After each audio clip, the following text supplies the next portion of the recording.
Assalamualaikum warahmatullahi wabarakatuh. Nama saya Faiz Andalus dari jurusan Komunikasi Penyiaran Islam kelas D. Di sini saya akan memaparkan atau membawakan sebuah materi yang berjudul Ukhuwah Islamiyah.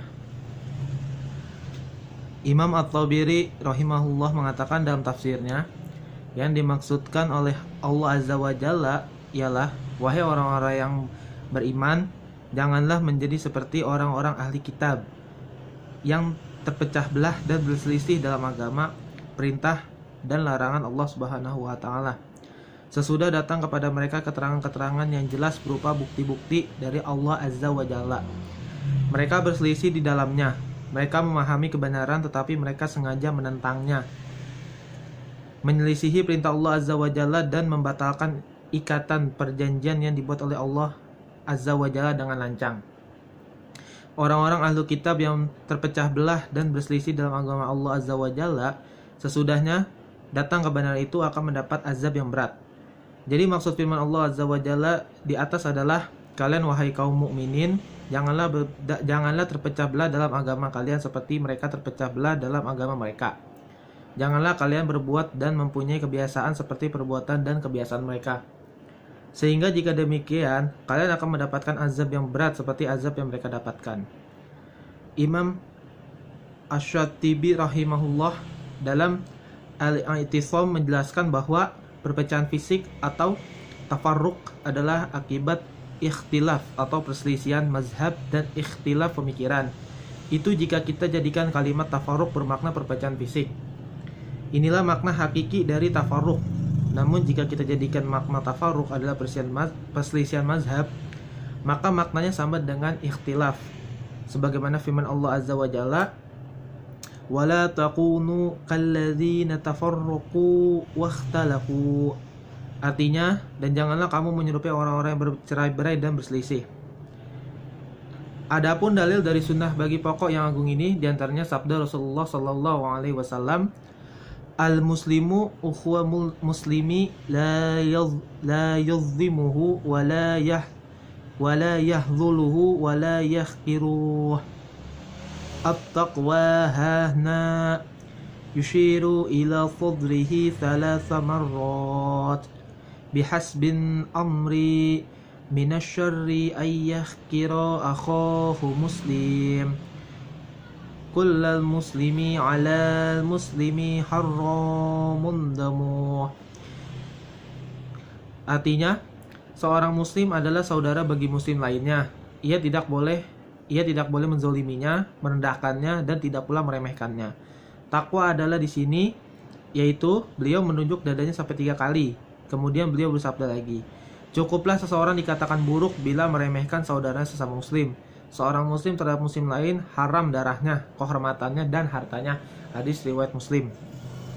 Juga sabda Rasulullah sallallahu alaihi wasallam, la tabaghdu wa la tahatadu wa la tadabaru wa kunu ibadallahi ikhwana. Janganlah kalian saling membenci, saling mendengki, dan saling membelakangi. Jadilah kalian sebagai hamba-hamba Allah yang bersaudara. Hadis riwayat muttafaq alaih.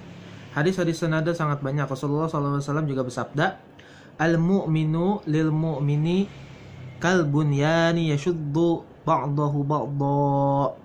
Muttafaq alaih. Seorang mukmin bagi mukmin lainnya laksana bangunan, satu sama lain saling menguatkan. Hadis riwayat muttafaq alaih. Dalam riwayat Bukhari ada tambahan, yaitu wasyabbaka baina asabi'ih. Nabi SAW juga bersabda dalam hadis yang dibawakan oleh An-Nu'man Bibashir radhiyallahu anhu, masalul mu'minina fi tawaddihim wa tarahumihim wa ta'atufihim masalul jasad iza ishtaka minhu ghudu tada'alahu sa'iril jasadi bis-sahri wal hum. Ukhrajahul Bukhari wal Muslim. Artinya, perumpamaan kaum mukminin satu dengan yang lainnya dalam hal saling mencintai, saling menyayangi, dan saling berlemah lembut di antara mereka adalah seperti satu tubuh. Apabila salah satu anggota badan sakit, maka semua anggota badannya juga merasakan demam dan tidak bisa tidur. Hadis riwayat Bukhari dan Muslim.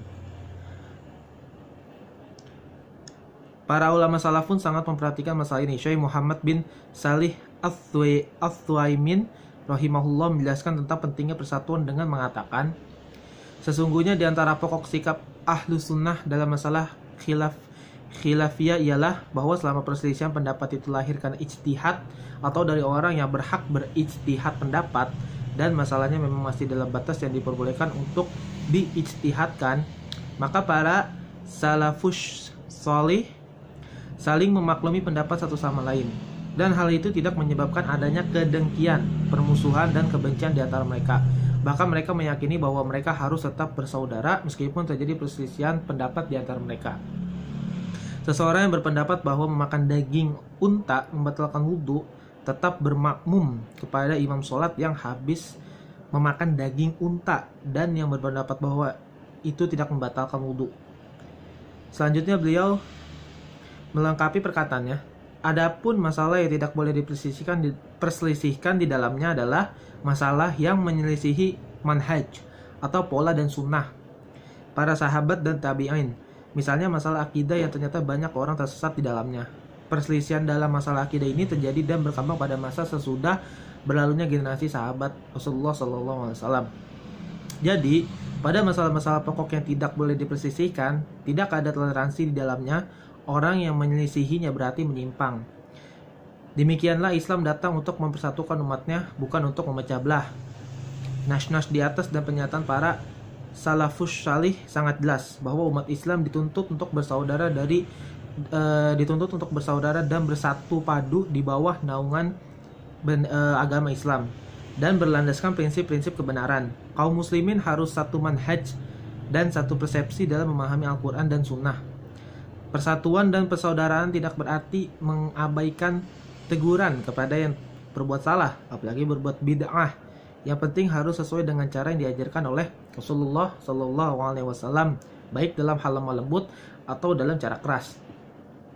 Saling mengingatkan supaya mentaati kebenaran dan menetapi kesabaran harus tetap berjalan, sebab hal itu pun merupakan perintah Allah dan Rasul.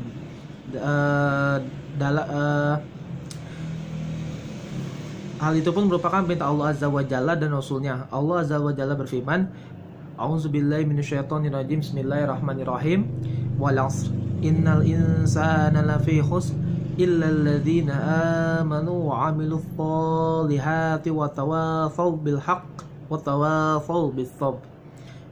Artinya, demi masa sesungguhnya manusia itu benar-benar berada dalam kerugian kecuali orang-orang yang beriman dan mengerjakan amal soleh dan menasihati supaya mentaati kebenaran, dan menasihati supaya menetapi kesabaran. Al-Quran Surah Al-Asr.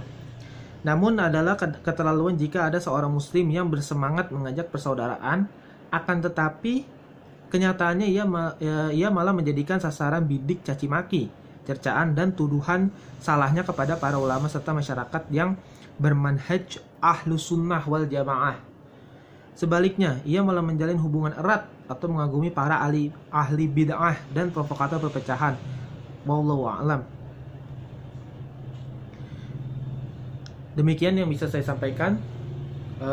Jika masih ada kesalahan, mohon dibukakan pintu maaf sebesar-besarnya.